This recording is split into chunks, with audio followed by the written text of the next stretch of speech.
我昨天睡得太晚，黑眼圈啊！哎呦，黑眼圈！我觉得我这辈子就毁在这个黑眼圈上了。我告诉你们俩到结婚的那一天千万要早睡。不过早睡也没有用的，肯定睡不着的。韩小姐啊，干嘛？还有15分钟，婚礼马上就要开始了。15分钟？你们家季先生怎么还往外跑啊？而且表情还特别紧张。他现在出去干嘛？哎呀，冰红，你等一会儿，也许他有什么正事要办呢，马上就回来了。我不能再等了，我每次都可以等，但是今天是我的结婚典礼，我倒要看看什么事情比我的结婚典礼还重要。冰红，冰红，一个大活人你们都看不住，养你们有什么用啊？赶紧去查呀！赶紧去查杨静有没有用护照买过机票，快！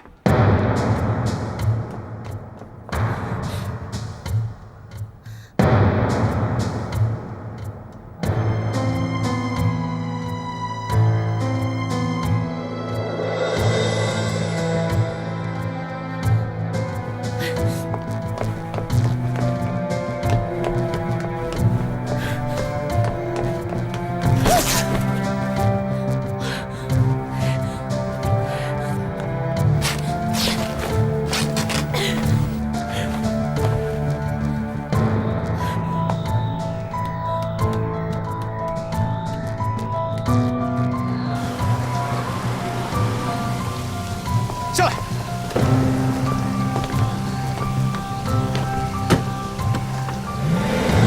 季云霞，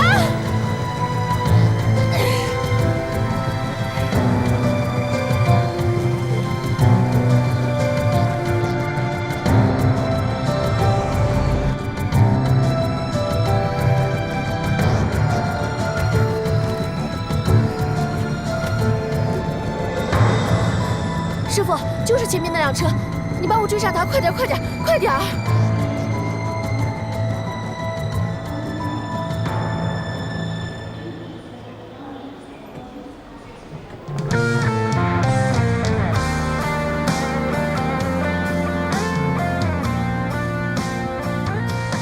我现在就向你求婚。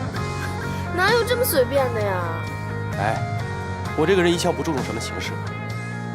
今天有永恒的太阳为我们俩作证，难道还不够吗？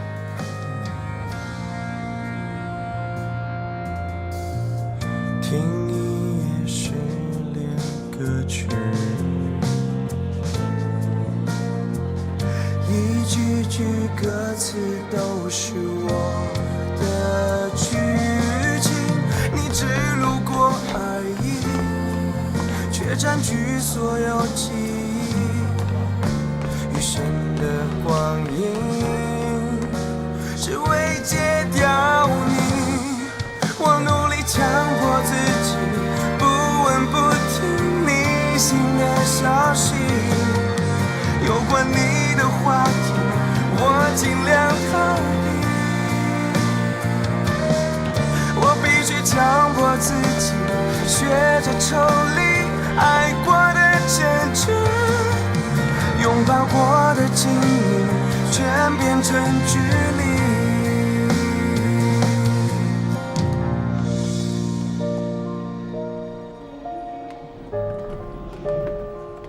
杨静，杨静，你要去哪儿？你不是今天结婚吗？我跟你说过，我结不结婚跟你离不离开没有任何关系。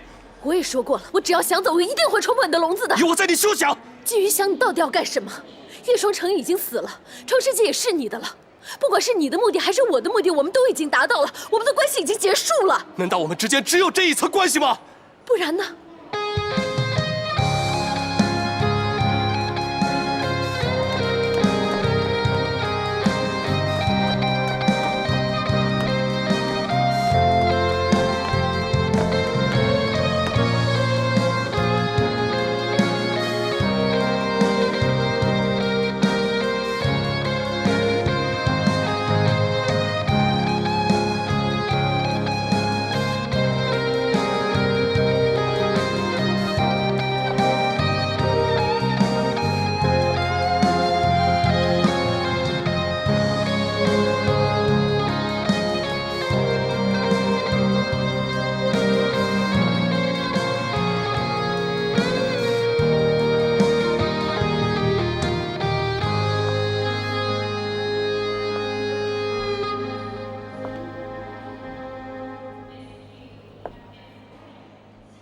你怎么来了？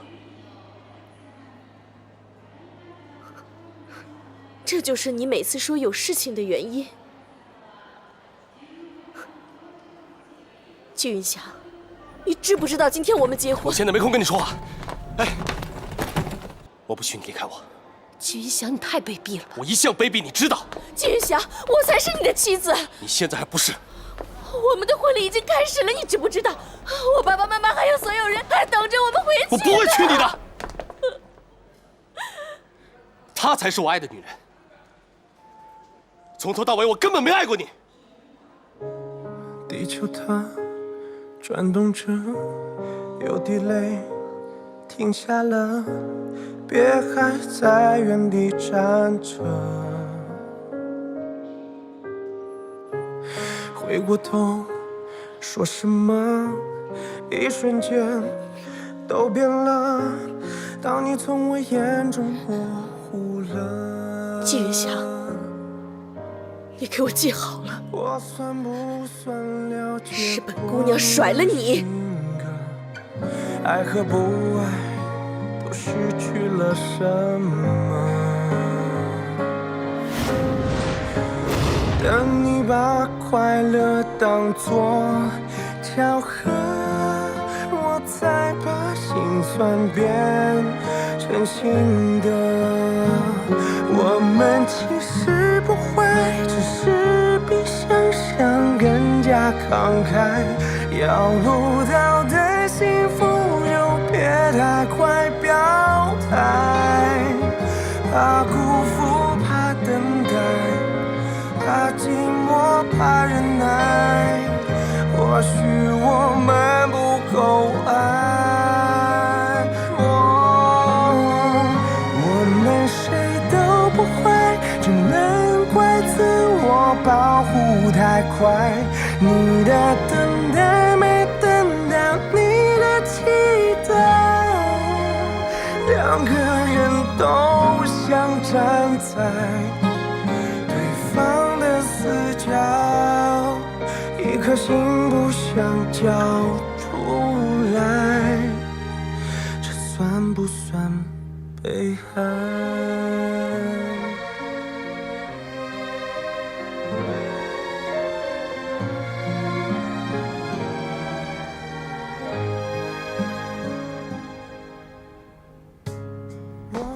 你这样让我想起一个女人，谁呀？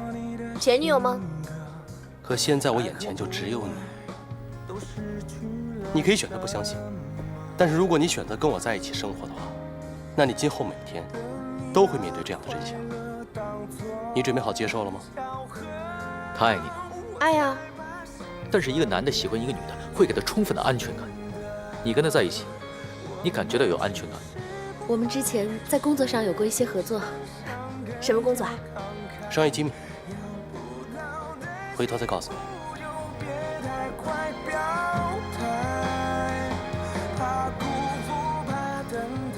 腿伤了，喷喷药很快就好了。但如果以后伤的是心呢？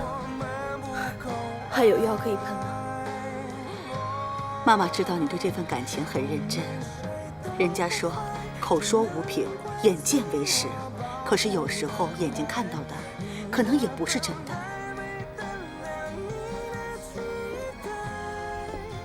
你知道我小时候的梦想是什么吗？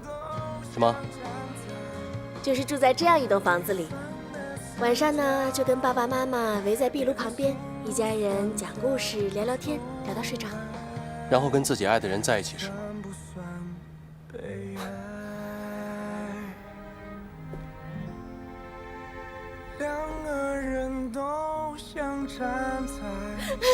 我不会娶你的，她才是我爱的女人。从头到尾，我根本没爱过你。这算不算被爱？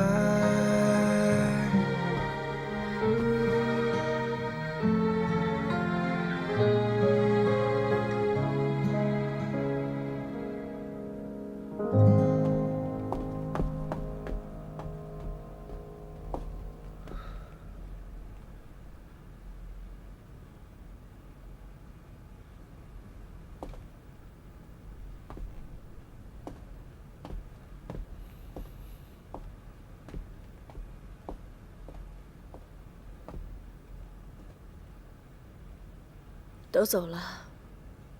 都走了。你是不是早就料到会像今天这样？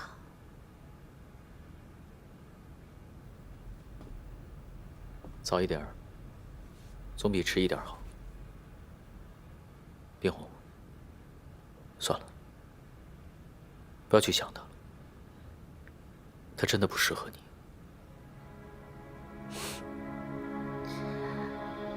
订婚那天和今天一样，他也是到了一半，中途就跑掉了。不只是订婚，我们吃饭、约会、看电影，每次我们相处的时候，好像总有一根我不知道藏在哪儿的线，轻轻一拽就把他给突然拽走了。我在他心里永远是最后一位的。以前我一直以为是因为他工作忙，所以才忽略我。我是商会会长的女儿，我爸妈几十年的婚姻能够维持下来，我觉得自己看得比谁都明白。想做一个成功男人的太太，首先要学会的就是忍耐。忍耐一天又一天的孤独和寂寞，甚至他的疏忽，他都无视。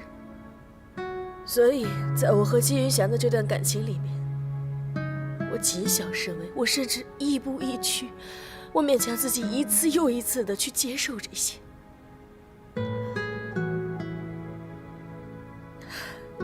他现在用这种方式去宣告结束，我似乎应该恨他。可当我在机场看到他对杨静那种一个男人对一个女人豁出去的不计一切后果的爱的时候，我看到了一个热烈的、疯狂的季云翔。你说的对，我从来就没有了解过他，他也从来没有爱过我。从来没有。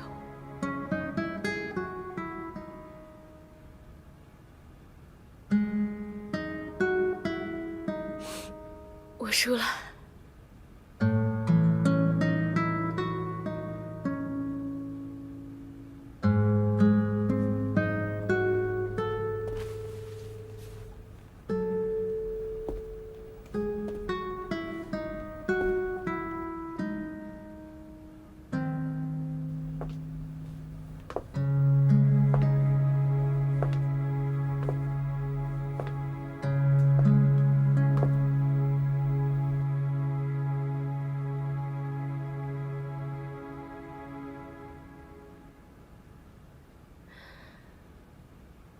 照片拍得不错。我努力强迫自己，不闻不听你新的消息，有关你的话题，我尽量逃避。我必须强迫自己，学着抽离爱过的真挚，拥抱过的经历，全变成距离。强迫自己不闻不听你新的消息，有关你的话题，我尽量逃避。我必须强迫自己，学着抽离爱过的真挚，拥抱过的经历，全变成距离。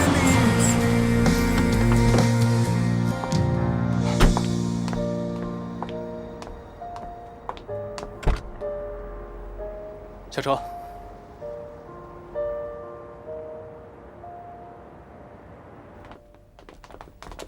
季先生，这位是杨小姐，从今天开始她住这儿，去通知一下司机，让他把杨小姐的行李拿来。还有，给杨小姐收拾房间。好的。你要让我住这儿？从今天起，你就住在我季云翔家里。不可能。这事儿没商量，你不住也得住。你不是没有家了吗？给你的公寓钥匙，你也从来没有用过。就算你再跑机场100次，我也有办法把你追回来。不信你就试试。我就想不明白了，你给我的到底是家还是监狱？你来了，这里就是家。带杨小姐参观一下，一个地方都不能落。我出去一趟。好的，季先生。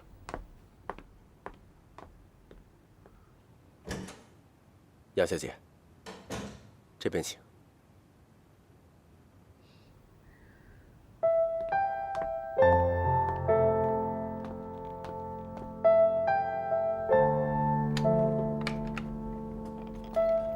杨小姐，请。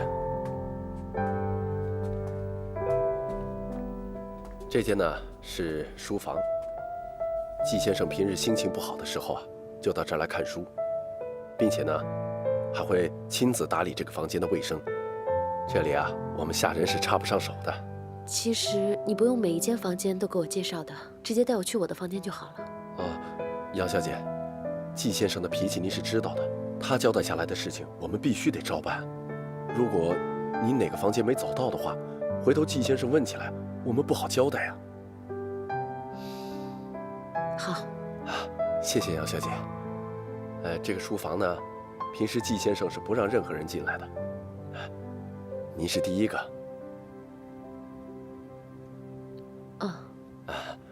好，那我们接下来去参观别的房间吧。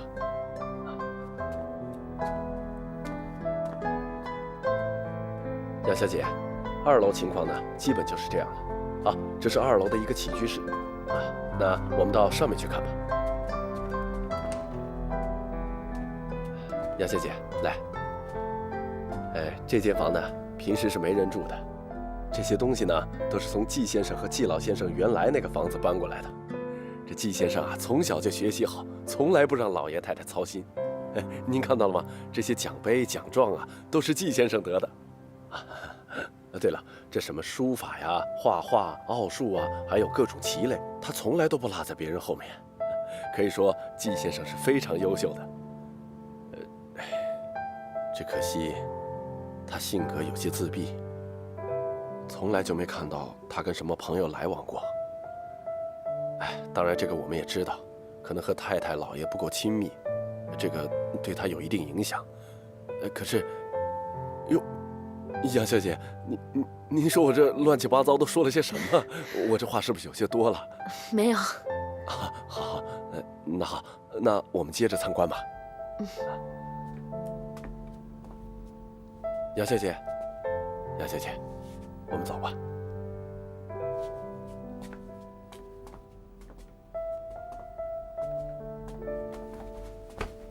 杨小姐，请。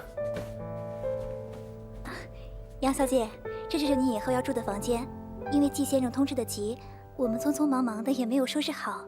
没关系，我可以自己收拾的。杨小姐，这间房呢，朝向好，通风，又宽敞，住在这儿会比较舒服。还有，洗漱用品呢，我们已经给您放在卫生间了。您看还有什么要添置的？您需要什么，您就直接跟我说。谢谢。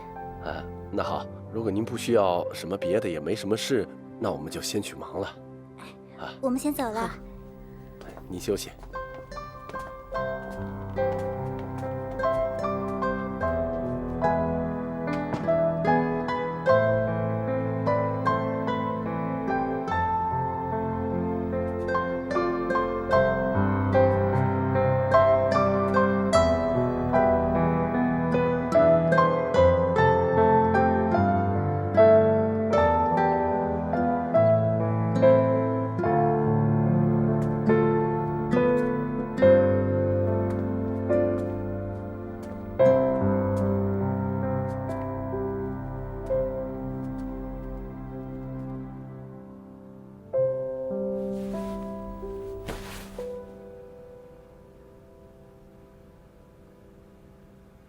季云香，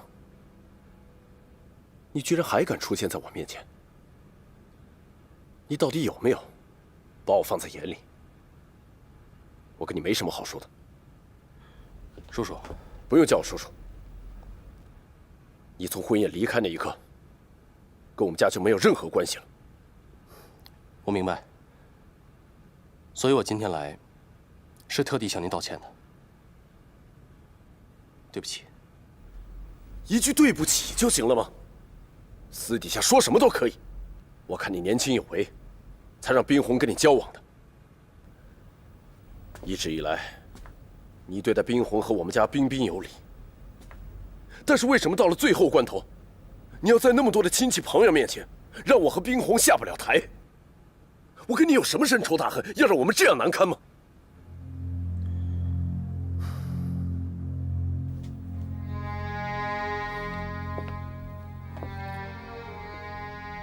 叔叔，我不是故意给你难堪的。跟您说实话吧，我是因为另外一个女人才这么做的。在这个时候，你跟我说，是因为有另外一个女人。我从不过问你的私生活，我一直以为你是个聪明人。我很清楚，可我依然决定放弃这一切，为我爱的女人放弃这一切。我欠她的。那天在婚礼现场，如果我不去机场的话，她就会离开。那我这辈子都见不到她了。那我叫冰红怎么办？我跟你说，就算我没什么背景，身为一个父亲，我都会拼命来保护我女儿的。所以，我来的时候我已经想好了，不管你如何惩罚我，我都会接受。我真的很想认识这个女人，她怎么竟然可以让你连自己的事业跟未来都不要了？您是没见过她，如果您见到她的话，您就会明白我为什么会这么做。其实，如果我继续跟小红在一起的话，那很可能会给她造成更大的伤害。你这么说什么意思？当年我父亲也是因为选择了事业，才跟我母亲结合的。可是我父亲后来依然放不下他心里那个女人，久而久之，他就疏远了我的母亲。而我母亲也发现了他心里的那个秘密。在我童年记忆里面，只有我母亲和父亲的争吵。我母亲始终没有原谅我父亲，她一直郁郁寡欢，到最后含恨而死。我不想同样的事情也发生在小红身上。我相信您作为她的父亲，也不希望看到这一天吧？如果冰红是这样，我一定杀了你。您可以杀了我。如果您认为杀了我可以弥补小红的痛苦，让她重新开始生活，我愿意接受这一切。可是你有没有想过小红？您这么做，她真的会高兴吗？我认为最好的办法，就是让她早点认清，我纪云祥是一个混蛋，是个不值得一提的家伙。让她认为我是有目的的想利用她，才接近她。这样的话，她才可以从痛苦中摆脱出来。你果然很会说话，不愧为商业奇才，将众鑫集团搞得有声有色的年轻董事长。但我作为一个父亲，我不会原谅你带给我女儿这么残忍的伤害。你要还算个男人，给我离开！韩叔叔，不要再说了，我不想再看到你。我警告你，离冰红远点，最好永远不要再出现。如果做不到，别怪我不客气。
么样？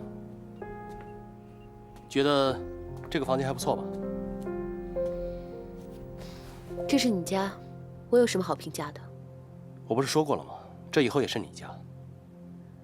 家没了就是没了，不管在哪儿，也只是个住处罢了。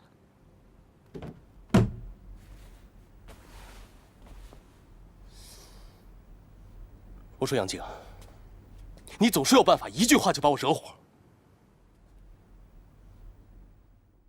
你知不知道我把你从机场追回来，放弃的是什么？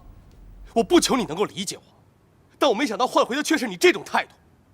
那你要什么态度啊？啊，我知道了，你要这个是吧？好啊，在这儿还是在这儿？来，给个态度啊！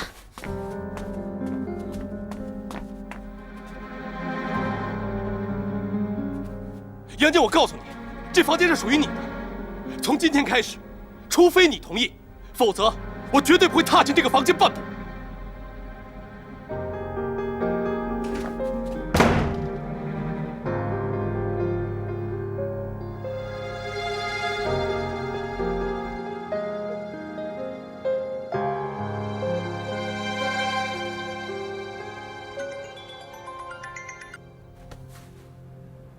是我。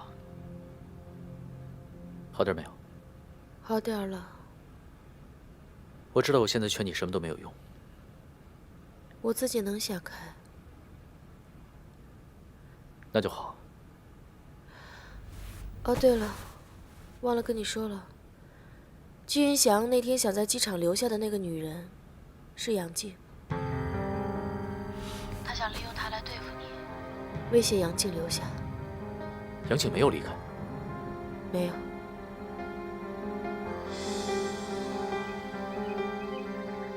去请杨小姐下来吃早饭。好的。啊，杨小姐早。以后不用叫我吃早餐，我会管好我自己的。你胃不好，必须吃早饭。对了，你的行李我已经让人送来了，赶紧吃吧。吃完以后，我们去趟创世纪。去创世纪干什么？不管怎么说，你父亲越商城都是因为你才把公司拱手相让的。我想给你一个公开的身份，让你成为创世纪的新股东。从今以后，创世纪就是我们两个人的。我不需要。你要是不需要的话，我也不会勉强你。一会儿你要是高兴的话，可以出去走走，买点东西，不用替我省钱。难道你不怕我再跑了吗？昨天你回来的时候，我已经说过了，就算你跑100次，我也有办法把你追回来。啊，对，你又往我身上安眼睛是吧？你知道我最讨厌你哪一点吗？你把一个人箍住了，连喘气的机会都没有。跟我在一起了，你就不需要那些了。赶紧吃饭吧。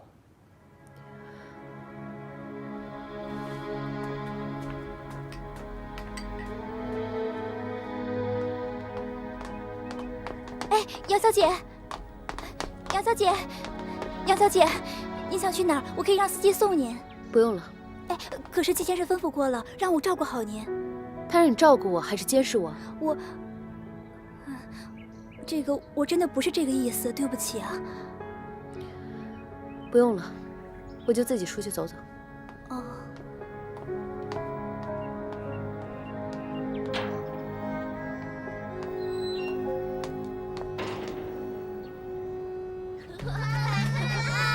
来来来，慢一点啊，小心一点。哎，看那是谁啊？慢点跑，孩子们。你们好，你们想不想杨老师啊？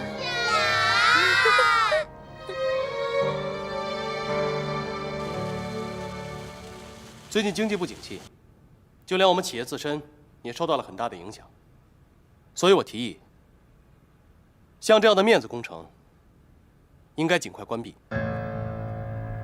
季董，这天使幼儿园可是叶董生前一手发展起来的。我说过了，这是面子工程。叶董生前的时候就爱面子，可对于企业的发展有什么意义吗？季董事长，你觉得什么有意义？天使幼儿园是慈善事业，你知道他每年要救助和收留多少儿童吗？我们这样一个集团，在力所能及的情况下，最起码的善心都没有吗？还有季董事长，你别忘了，现在你在创世纪，不是种姓。哎，叶总，注意你的口吻。我现在是创世纪的董事长，所以我要实现股东利益的最大化。但现在我要提醒你一句，你连自己都救不了，何况是救别人。既然有反对意见，那咱们就投票解决吧。季董事长，这个董事会都是由你控制的，投票还有必要吗？当然有必要，董事会有董事会的规矩，我们要讲究民主，是吧？好，现在我们投票，反对我的，请举手。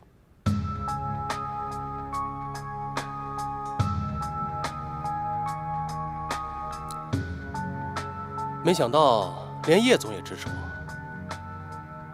那这事儿就是全票通过了。鼓掌！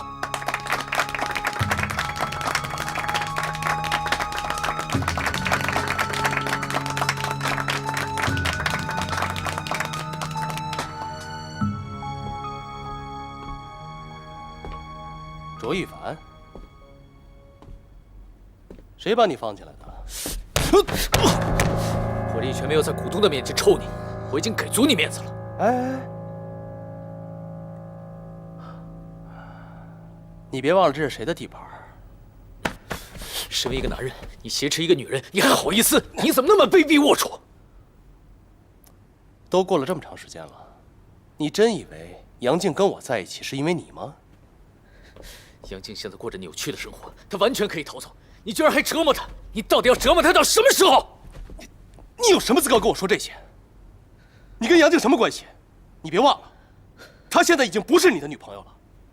你怎么不关心一下，你现在的女朋友叶玲在我手底下是什么状况？杨静难过的时候你在哪儿？如果我没记错的话，你那会儿跟叶大小姐，应该正是爱得死去活来的吧？啊？保安，保安！你干什么？哎，我话还没说完呢，你干什么？走，叶玲，走了。你让我把话说完。季云翔，快走啊！走。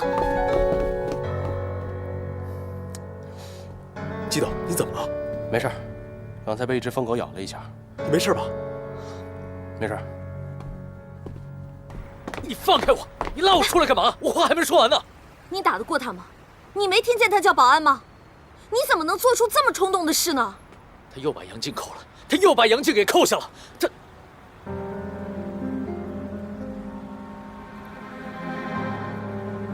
对不起，我知道你现在不想听到这个名字。我只知道，我们俩现在在季云翔眼里就是一只小蚂蚁，他随时都可能把我们踩死。我们没有力量去跟他对抗，只有忍耐。小蚂蚁，你变了。发生了那么多事，谁都会变。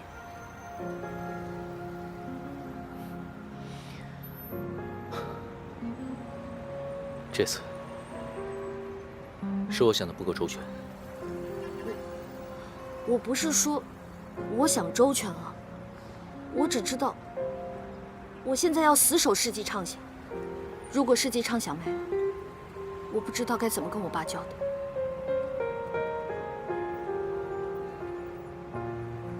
你有没有想过回来工作，哪怕是以朋友的身份帮忙？叶玲，你爸之前让我离开世纪畅想，跟世纪畅想断绝了所有的关系，一定有他的用意。我不想辜负他。那你今后怎么打算？我想开一家公司，白手起家自己来。我我觉得，与其寄人篱下，还不如自己主动出击，主动创业。或者你也可以，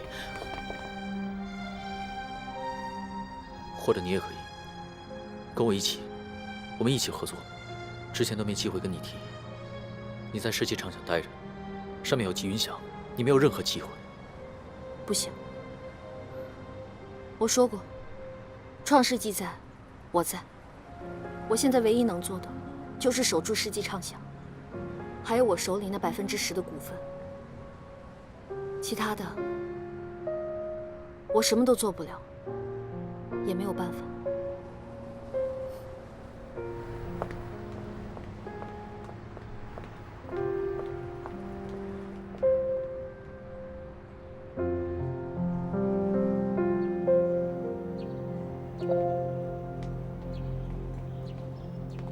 园长，前段时间我家里出了一些事情，所以我就暂时的离开了。现在这些事情都已经解决了，不知道我还能不能回来上班啊？我恨不得啊，天天打电话催你回来呢。你可是我们幼儿园最好的老师啊。你不在的这段时间呢，都乱了套了。就拿乐乐来说吧，你不在呀，他谁的话都不听，谁都不愿意接近，就连他衣服，谁想碰他一下都不行。头疼死了，这下你回来就好了。你看看，成天啊就把他自己裹得像个小粽子似的，裹在衣服里头。园长，杨老师好。怎么了？刚才集团总公司打电话来了，是董事会的决议，要停办幼儿园。这，园长，我们现在该怎么办才好？你先回去吧，我再了解一下啊。好，别着急。好。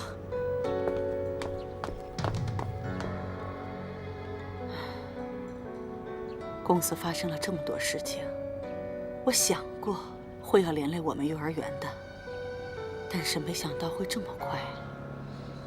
园长，您先不要着急，说不定只是一时的传言，过一段时间就会好的。叶董走了以后，创世纪也是摇摇欲坠了。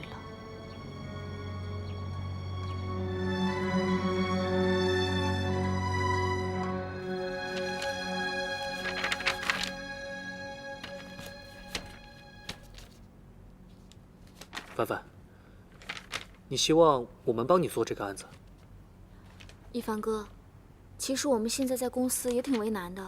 你说我还在跑销售，在广告提案上，还真帮不上什么忙。看仔细了吗？这是我自己的公司，我要做我自己的案子。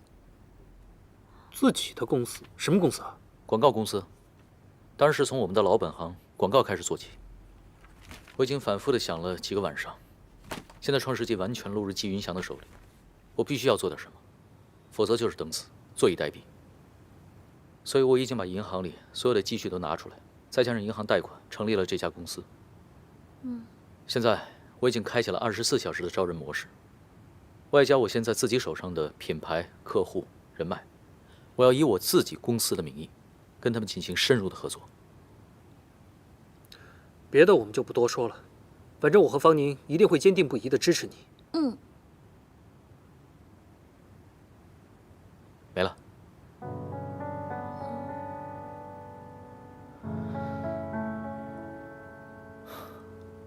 难道你们两个不想加入我的公司吗？一凡哥，不是我们不愿意，只是现在的状况由不得我们。现在的状况，问问你知道现在是什么样的状况吗？现状是众星和创世纪两家共同性质的公司同属于一个人，那个人就是季云翔。他不会允许共存的，所以创世纪迟早会解体，你们俩也迟早会被踢出去。为什么不反客为主跳出来，创建一个属于我们自己的公司呢？一凡哥，我知道你说的很有道理，但是创世纪现在刚刚易主，集团上上下下全部都是季云翔的人，叶灵一个人在那腹背受敌，我们俩要是这个时候走，你说这也太不厚道了。叶灵真的挺不容易的。嗯，我们也在想能不能帮帮他，帮帮公司。而且现在我们正在帮世纪畅想做一个大的案子，所以我们只能帮多少算多少。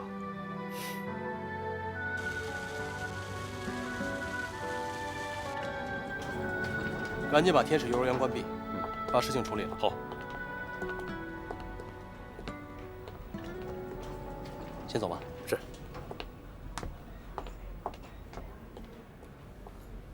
你这会儿来，不会是想接我下班吧？停办天使幼儿园的决定是不是你做的？原来是为了这件事儿啊！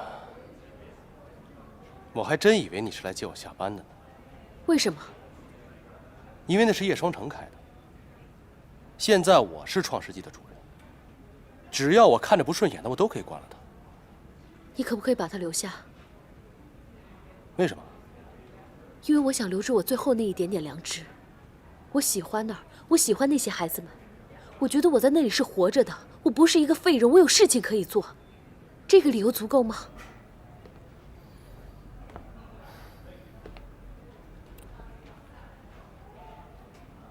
够了。只要你愿意求我。这么说，你会答应我的任何要求？只要你留下幼儿园。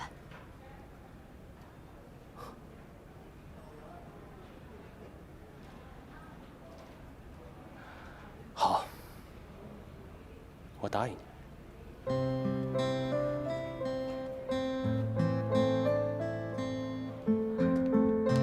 你到底要带我去哪儿啊？到了你就知道了。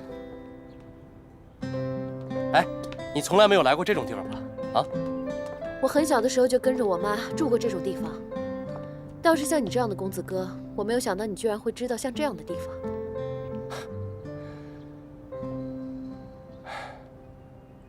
你说奇不奇怪？这些树啊，房子，小时候我看他们的时候，觉得他们好高好高。可现在时间过去了，再回来看，他们却还是一样。所不同的是，这些树它们都变矮了。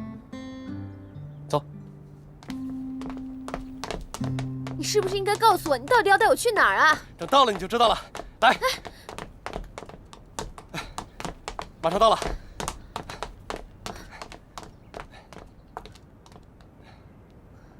你看，那栋房子，就是饭馆那个位置，就是我以前外婆家。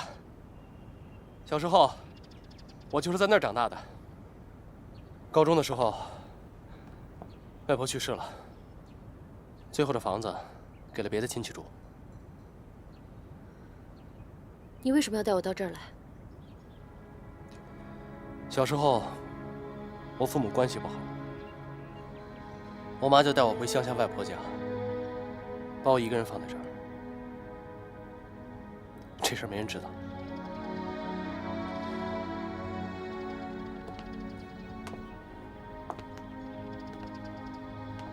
这还是我长大以后第一次回来。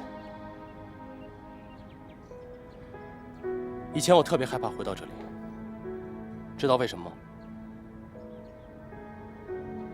因为小时候在这儿，我连一个朋友都没有。可是很奇怪，昨天晚上我竟然做梦又回到了这里，就站在这个位置，是小时候的样子。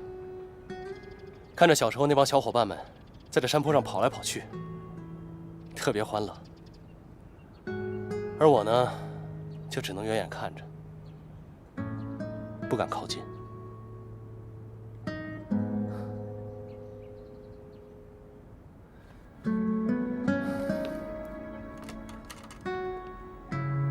你要做的，就是陪我玩弹球。我不太明白。你不需要明白，只要陪我打就行。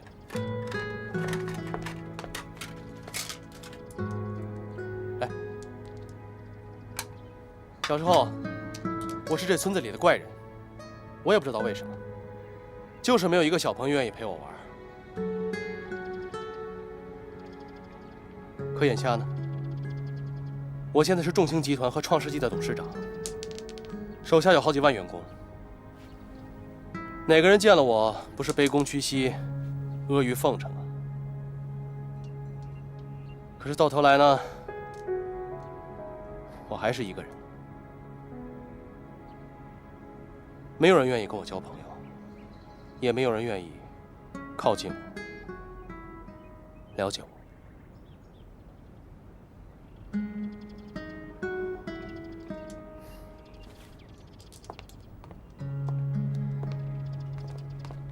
你要做的就是陪我玩。这就是你唯一的要求吗？是啊，你只要赢我1次，啊，或者说你输给我10次，我就答应你，从此以后再也不关闭天使幼儿园。好，我同意。那好，我们开始，来。可是我不会啊。没关系，我教你。来，弹珠放在这个位置，大拇指顶住弹珠，食指把它夹住，然后你从上往下，哎，打到了，就这样。来，你试一下，试一下。是这样吗？对，试一下。打哪里啊？打这里。我没打到，快跑过去了。来，我再帮你示范一下啊。好啊。弹这个是不是？对。1、2、3，哎，打到了。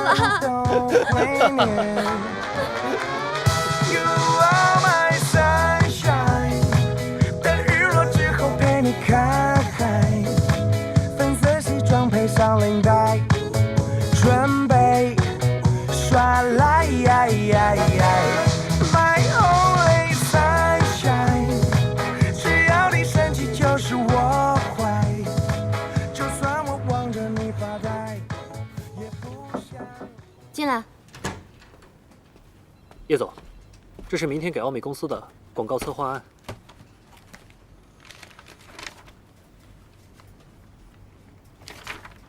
不错呀，每个要点都表述得非常好，越来越有经验了，刮目相看。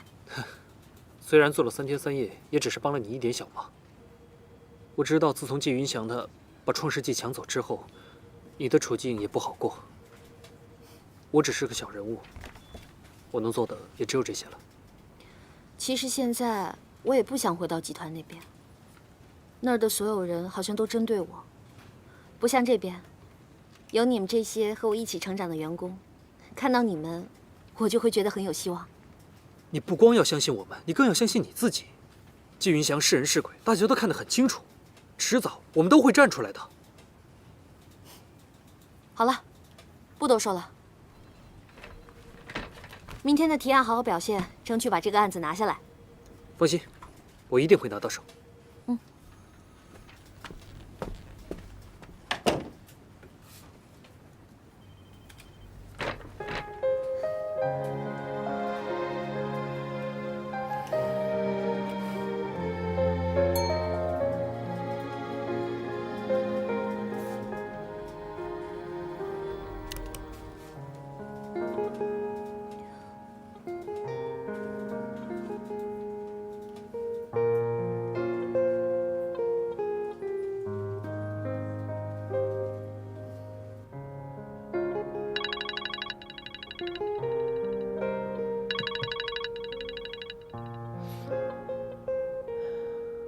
哎，叶玲，有一件事情，我想我应该告诉你。我觉得杨静在天使幼儿园。我今天收到一封集团邮件，是撤销关闭幼儿园的决定。除了杨静，没有人能让季云翔在众目睽睽之下改变自己的决定。所以我觉得杨静应该在那儿，而且她喜欢小孩。以前在英国的时候，她就在孤儿院做义工。谢谢你。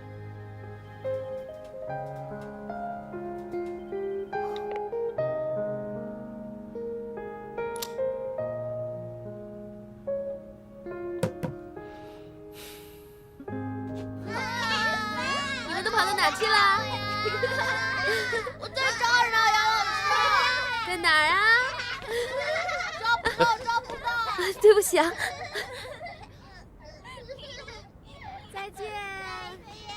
再见，要小心点哦。拜拜。再见，再见。快点。大学毕业以后，我就没见你笑得这么灿烂过。要不然你以为我过的是什么样的日子啊？惨兮兮的，苦大仇深吗？日子嘛，还是要往下过的。对，我还真想知道你现在过得怎么样。你是想问季云翔吧？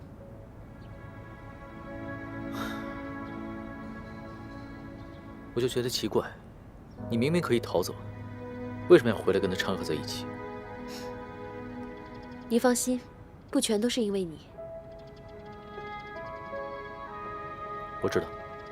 我说真的，真的不全都是因为你。我承认，当初他拿你来威胁我的时候，我的确决定妥协。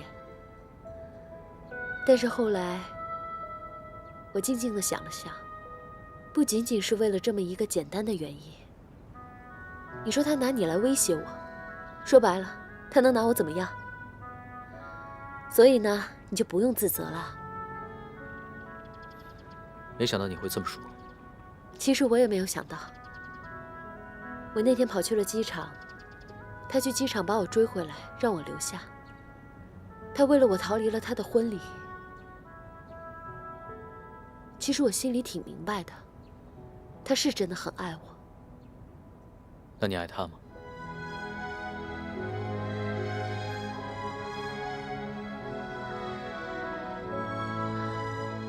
我以前恨他，非常恨。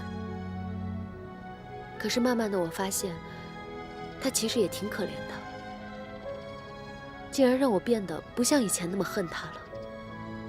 也许，这可能也是我留下来的原因吧。我很欣慰，在这个城市里能有一个人这么爱我，所以你不用替我担心，谢谢。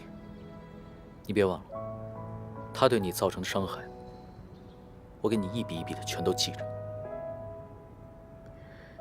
这都是以前的事情了。对啊，以前的事情。以前你跟我刚分开的时候，我的确恨过你，我怪过你，就是因为我不知道。现在我全知道了，所有对你造成的伤害，都是因他而起。我会让他一笔一笔的还回来。真的不需要，一凡。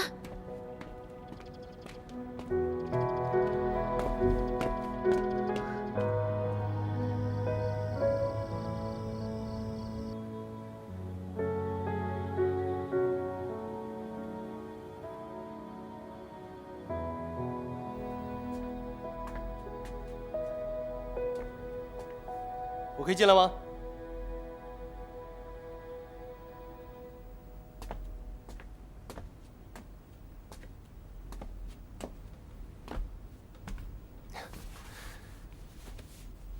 哎呀，这个真可爱。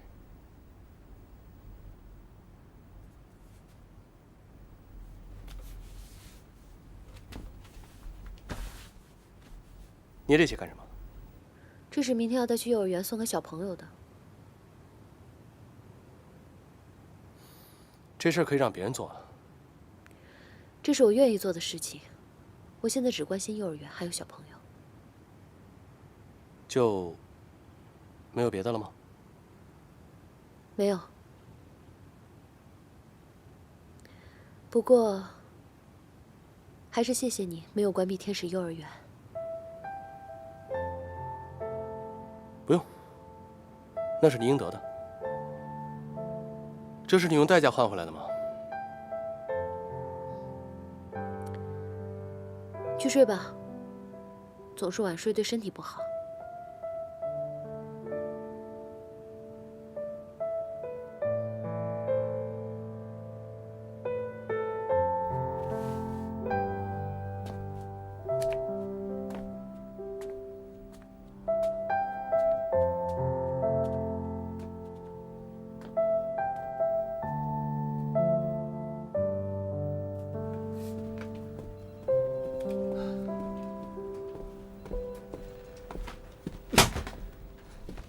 怎么回事啊？我们被坑了，案子没通过？没通过就好了。关键是通是通过了，但是跟咱们一点关系都没有。什么意思啊？什么意思？人家季云祥现在是创世纪的董事长，我们世纪畅想一点秘密都没有。他想知道我们在干嘛，简直太简单了。你的意思是说，这案子被剽窃了？开会的时候，东森在我之前拿出一份一模一样的提案，然后告诉别人说这是我们组的劳动结晶。我们现在就是季云祥手里的一群猴，他想怎么耍就怎么耍。世纪畅想现在腹背受敌，在季云祥眼皮底下运行。谢谢叶总。哎呀，实在是太难了。早知道就应该听凡凡的，去他那儿。在这鬼地方待下去，我真的不知道以后该怎么干活。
叶总，你找我们？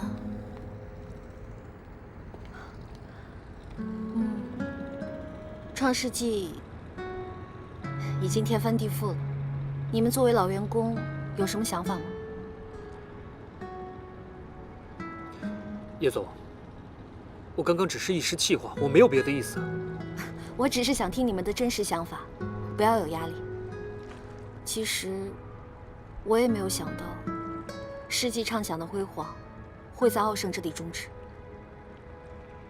叶总，其实现在想一想，我们真的挺难的。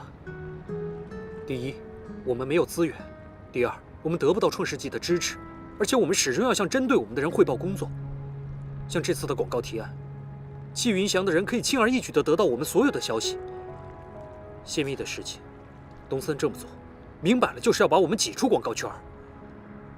公司这么多的墙头草，我们想在季云祥这里谋口饭吃，真的是挺难的。叶总，你必须要想想对策，不然我们只能越来越被动。我已经在这儿想了2个小时了。你想出什么对策了吗？对策就是我现在才发现我什么都做不了。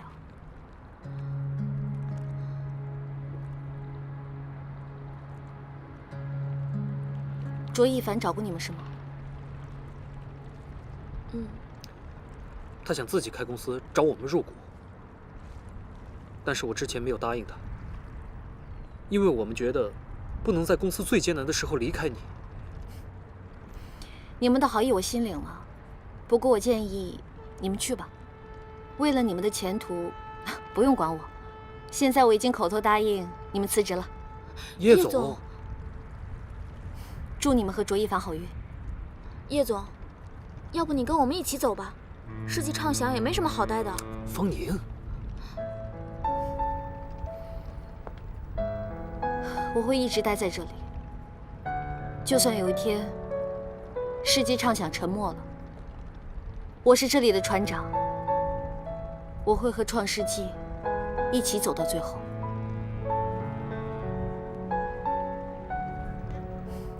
你们过去了，好好帮一凡。